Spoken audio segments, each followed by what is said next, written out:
नमस्कार सगळ्यांना, स्वागत आहे तुमचं माझ्या यूट्यूब चॅनलवर। आज मी तुम्हाला मस्त अशी कांद्याची चटणी करून दाखवणार आहे। ही चटणी तुम्ही वरण भातासोबत, पोळीसोबत सुद्धा खाऊ शकता। खूप छान अशी चवीला लागते। उन्हाळ्यामध्ये तुम्ही ही चटणी नक्की करून बघा। चला तर मग व्हिडिओ स्किप न करता पूर्ण बघा। इथे मी मध्यम आकाराचे 8 ते 9 कांदे घेतलेले आहे, पाहू शकता तुम्ही। तुम्हाला आता इथे जितकी चटणी बनवायची असेल तुम्ही तितके इथे कांदे कमी किंवा अधिक जास्त करू शकता। त्यानंतर इथे आता आपल्याला मस्त असे बारीक कांदे कट करून घ्यायचे आहे। हे कांदे आपल्याला चॉपरमध्ये कट अजिबात करायचे नाही, तेवढी छान चव येत नाही जितकी आपण चाकूने कट करून घेतो। त्यानंतर इथे मी लसूण सुद्धा घेतलेला आहे। 5 ते 6 लसणाच्या पाकळ्या छान अशा कट करून घेतलेल्या आहे। कांदा सुद्धा कट करून झालेला आहे। त्यानंतर इथे मी आता कढईमध्ये तेल गरम करून घेतलेला आहे। सर्वात आधी अर्धा चमचा मोहरी घालून घ्यायची आहे। तेल आधी छान गरम करून घ्यायचं आहे। मोहरी छान फुलून आली की लगेचच त्यामध्ये जिरे घालून घ्यायचे आहे। जिरे सुद्धा छान फुलले की लगेचच त्यामध्ये कट करून घेतलेला लसूण घालून घ्यायचा आहे। लसूणामुळे मस्त असं चव येते आपल्या कांद्याच्या चटणीला। लसूण हलक्याशा गुलाबी रंगावरती फ्राय करून घ्यायचा आहे।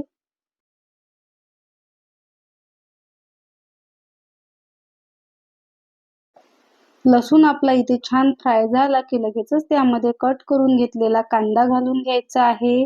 इथे आता आपल्याला लाल तिखट किंवा तुम्ही जे मसाले यामध्ये घालत असाल ते नंतर घालायचे आहे।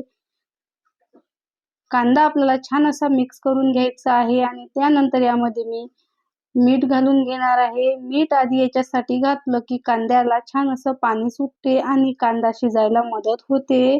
इथे आता आपल्याला मीठ छान असं मिक्स करून घ्यायचं आहे कांद्यासोबत। मिनिटभर मी हा कांदा असाच परतून घेणार आहे। गॅस अगदी आपल्याला इथे लो करायचा आहे आणि यावर झाकण ठेवून 3 ते 4 मिनिटं हा कांदा मी छान असा शिजवून घेणार आहे। मध्ये मध्ये आपल्याला हा कांदा हलवत राहायचा आहे। पाहू शकता तुम्ही कांदा छान सॉफ्ट झालेला आहे आणि क्वांटिटी सुद्धा कमी झालेली आहे। हलकसं कांद्याला तेल सुटायला लागलेलं आहे, इतपत आपल्याला हा कांदा छान असा परतून घ्यायचा आहे।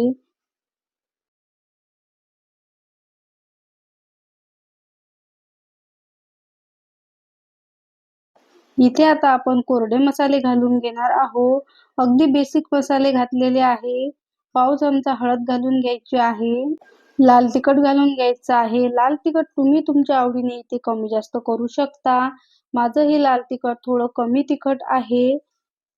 आणि त्यानंतर यामध्ये धने जिरे पूड घालून घ्यायची आहे। अर्धा चमचा मी लाल तिखट घातलेला आहे आणि अर्धा चमचा धने जिरे पूड घातलेली आहे।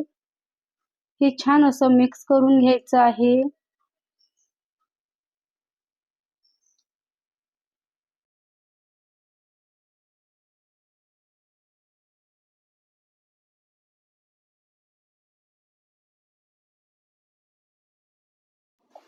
इथे आता आपल्याला यावर झाकण ठेवून फक्त मिनिटभर वाफ काढून घ्यायची आहे। पाहू शकता तुम्ही मस्त अशी आपली इथे कांद्याची चटणी बनवून तयार झालेली आहे। छान असं कढईने तेल सुद्धा सुटलेलं आहे। इतपत आपल्याला ही कांद्याची चटणी शिजवून घ्यायची आहे। छान अशी रंगाला दिसते आणि चवीला सुद्धा तितकीच ही चटणी छान लागते।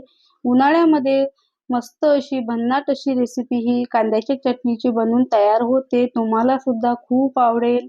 तुम्ही तुमच्या घरी ही रेसिपी नक्की ट्राय करून बघा आणि तुम्हाला माझी रेसिपी थोडीशी जरी आवडली असेल तर एक लाईक नक्की करा आणि कमेंट करून नक्की सांगा कशी झाली तर रेसिपी।